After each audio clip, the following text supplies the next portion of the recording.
Indeed, and she's on the couch right now to share her final thoughts on budgeting and financing as a couple. But first, let's check in with our Expresso couples once again to hear if they are saving together for any big-ticket items.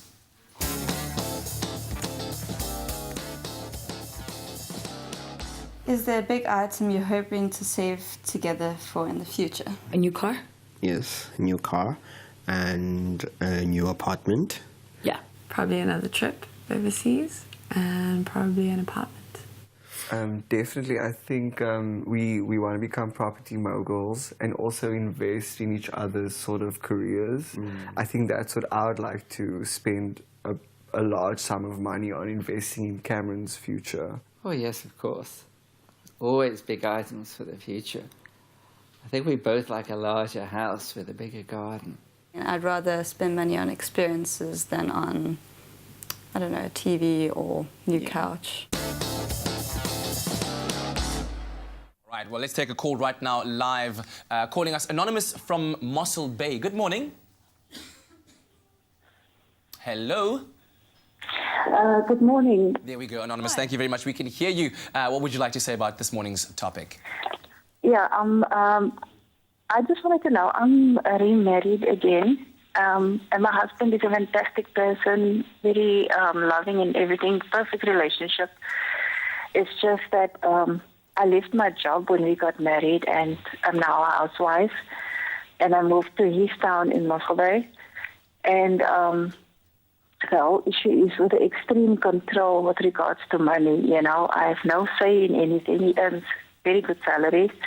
I'm not going to say where, but just extremely controlling and, you know, very restrictive, and there's almost no fun in, like, you won't even, we can't even go out for breakfast because now we can have breakfast at home. You know, there's no fun in anything.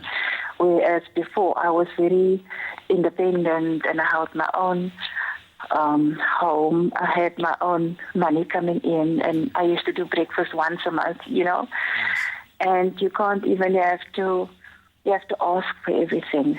And yeah, you feel like you're suffocating, but on the other end, the relationship is fantastic. It's just that part of it is like there's no living in, no fun in, you know, in anything. Yeah, you know, when I hear what we call these competing motivations, a relationship is fantastic, but I'm suffocating.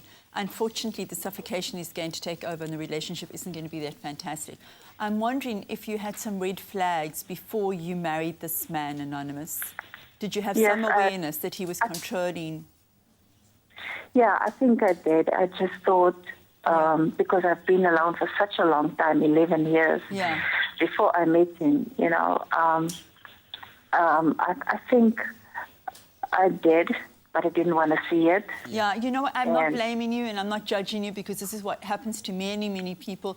The need or the loneliness or the need for companionship and the hopefulness and the dreams that we have usually motivates and overcomes any kind of red flags that we have. And so you've made a decision. I think that the best thing for you to do is to be able to try and manage your situation as best as you can. It's not acceptable to feel controlled. It's not acceptable to be suffocated. Obviously, this is his value system, where he feels he's given you a good life and maybe you should be grateful because you don't have to work. And maybe he isn't aware of how deeply it's impacting your sense of self. I would love that you feel safe enough that you can talk to him and say to him, this is such a beautiful life that you're giving me, and I'm so happy with you. I love the rest of our relationship. However, this is an area where I'm struggling. I'm struggling with my loss of freedom. I'm struggling to be able to just not have my own money, not to be able to work, not to be able to do fun things. Let's see how we can bring fun things in. So don't criticize him. Just rather let him know how you are struggling with what your situation is at this moment. Yeah. Anonymous, thank you so much for that call. Unfortunately, we've run out of time. But what I will say, Anonymous, is, of course, just like Dr. Eve said, any healthy relationship should be open to these kinds of discussions. And you are most welcome to link up with Dr. Eve. She is on social media at Dr_Eve on Twitter. And, of course, Dr. Eve, dreve.co.za as well. Link up with Facebook. You. And Come Facebook on Facebook. as well. The conversation has already started. And, of course, you can continue the conversation there. And we hope that this has been insightful and enlightening to you. Thank you so much for sharing with us. Dr. Eve, thank you. We'll do it again next week. Look forward. And let's not forget, #no romance without the finance. Fagi Maluzabona. We'll be back after this.